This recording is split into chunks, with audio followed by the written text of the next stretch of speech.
Bien, mesdames, messieurs, j'ai reçu, c'était la première fois, le président Michel Kafando, que j'avais rencontré dans d'autres occasions, mais c'est la première fois que je le reçois ici à l'Élysée, et j'y tenais tout particulièrement, parce que je voulais lui témoigner le soutien de la France dans le processus qui est conduit et qu'il a la responsabilité d'assurer. C'est le processus qui doit nous conduire jusqu'aux élections qui doivent être transparentes et incontestables. Et c'est la tâche qui est la sienne avec le gouvernement de Burkina Faso et les autorités qui ont été mises en place pour permettre la bonne fin de ce processus. Je voulais également lui dire combien nous sommes à ses côtés aussi pour que la justice puisse faire son travail en toute indépendance par rapport à des événements ou à des faits qui ont pu à un moment saisir le Burkina Faso.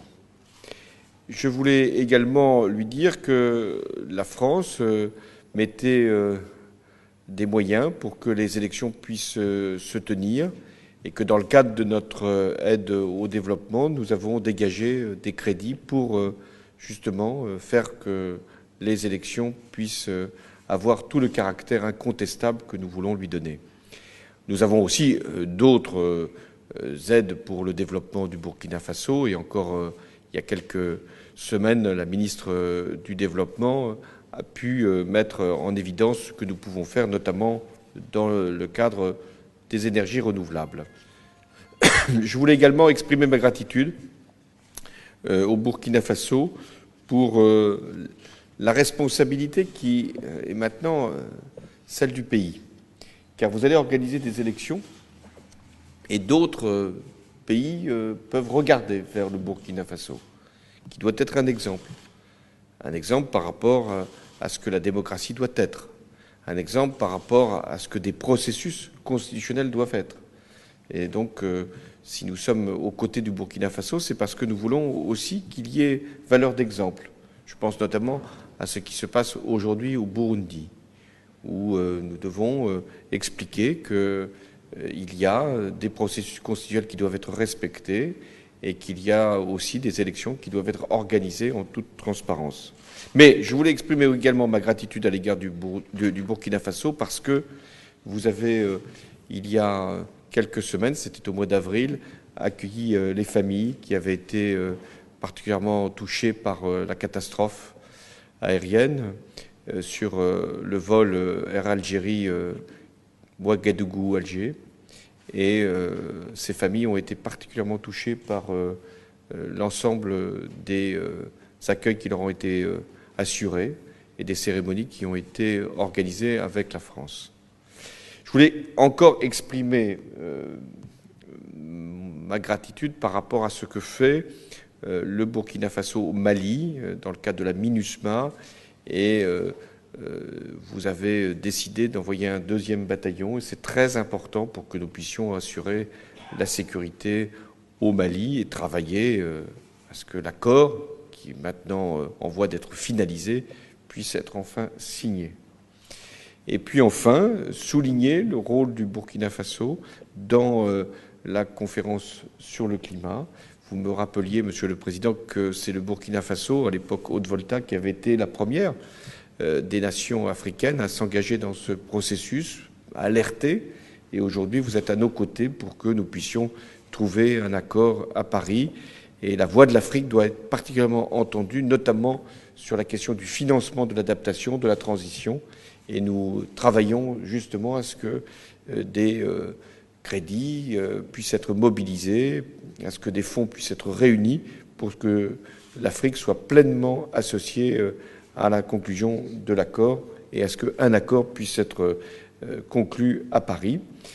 Pour toutes ces raisons, je tenais à vous accueillir et à vous dire que la France ne ménagera aucun effort pour que vous puissiez arriver aux objectifs qui sont les vôtres, la transition. Pas facile de faire une transition et donc nous devons être solidaires du Burkina Faso et du président pour que cette transition soit réussie. Merci. Monsieur le Président, ma délégation et moi tenons à vous remercier pour cette invitation de venir à Paris. Nous voyons là d'abord une signification. C'est le soutien que vous-même, et vous venez de le répéter, votre gouvernement et le peuple français apportent au Burkina Faso dans cette période décisive qui est de conduire le pays vers des élections transparentes et crédibles. Vous l'avez si bien souligné, Monsieur le Président, une transition n'est pas facile. Une transition n'est pas facile et celle du Burkina l'est encore plus parce que vous savez que c'est à la suite d'un changement, d'une insurrection populaire que nous sommes venus assurer les responsabilités que nous assurons actuellement. Je dis aussi que c'est une belle opportunité pour nous, notre visite, parce que nous avons pu vous expliquer comment nous essayons de conduire la transition avec toutes les difficultés, tous les écueils, tous les problèmes qu'on a, vers en tout cas un changement fondamental au Burkina pour qu'à l'issue de ce vote, et à l'issue de l'institution de nouvelles institutions, nous arrivions quand même à une société beaucoup plus juste, ce qui ne l'était pas, à une société, même si elle n'est pas égalitaire, qui tienne quand même compte de un certain nombre de personnes qui sont à l'heure actuelle déshéritées, notamment les jeunes. La particularité du changement au Burkina, c'est que cette insurrection a été faite par des jeunes et des femmes. Et nous sommes bien obligés d'en tenir compte. C'est la voix de ces milliers de jeunes, de ces femmes, que nous écoutons actuellement dans tout ce que nous faisons pour la transition. La transition elle-même, pour ne pas être trop long, vraiment, je peux certifier que nous allons, en tout cas, sur le bon chemin.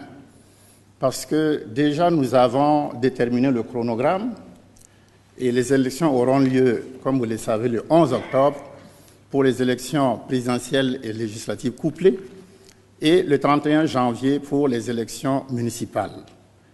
Le 31 janvier, nous ne serons pas là. La transition s'arrêtera bien avant.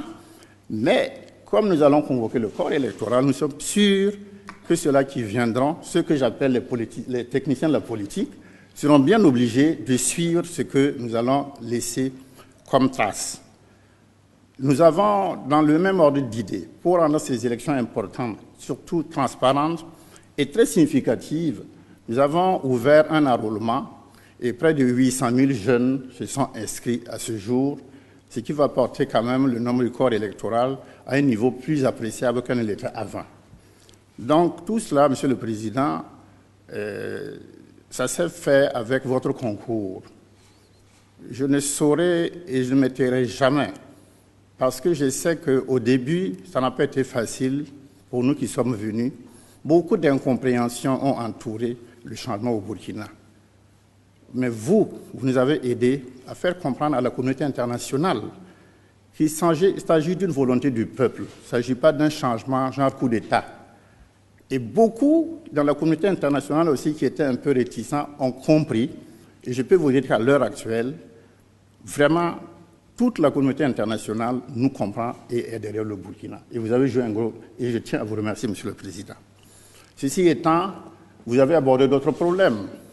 La sécurité dans notre sous-région, qui est extrêmement grave. Tout récemment, nous avons connu encore une situation vraiment au Mali qui montre que la fragilité de l'accord que nous avons signé, l'accord pour le maintien de la paix et la sécurité au Mali. Mais cela ne doit pas véritablement nous décourager, parce que la lutte contre le terrorisme et l'insécurité est une lutte de longue haleine. Et nous attendons, puisqu'il y aura une conférence internationale pour essayer de déboucher une stratégie de lutte contre le terrorisme, nous attendons qu'un pays comme la France, qui a aussi une expérience en la matière, je n'oublie pas les malheureux événements de janvier 2015 chez vous, puisse aussi venir et nous aider, non seulement dans les conseils, mais aussi nous aider à monter une véritable stratégie. C'est seulement avec l'engagement de tout le monde que nous arriverons à mettre fin au terrorisme. Vous avez évoqué aussi la question de la grande conférence de Paris sur les changements climatiques. Un sujet qui intéresse tout le monde. Nous le savons. Les effets du changement sont là visibles pour tout le monde. Aucun pays n'est épargné. Je vous ai donné la certitude, en tout cas l'assurance, que le Burkina Faso sera présent parce que nous avons une longue expérience de la lutte contre justement les changements climatiques. Vous pouvez compter sur nous pour que véritablement cette conférence-là puisse non seulement avoir une participation universelle, mais que nous puissions déboucher sur des résultats tangibles, parce qu'il est du devoir, il est de l'intérêt de notre monde de pouvoir sauvegarder véritablement le climat. Il y aura véritablement des changements en matière de climat. Alors, sur ce, je voudrais encore une fois vous remercier et vous remercier aussi pour la coopération bilatérale qui est excellente à nos yeux. Merci beaucoup, Monsieur le Président. Et en tous les cas, nous comptons toujours sur vous. Et vous avez raison. Merci beaucoup. Merci.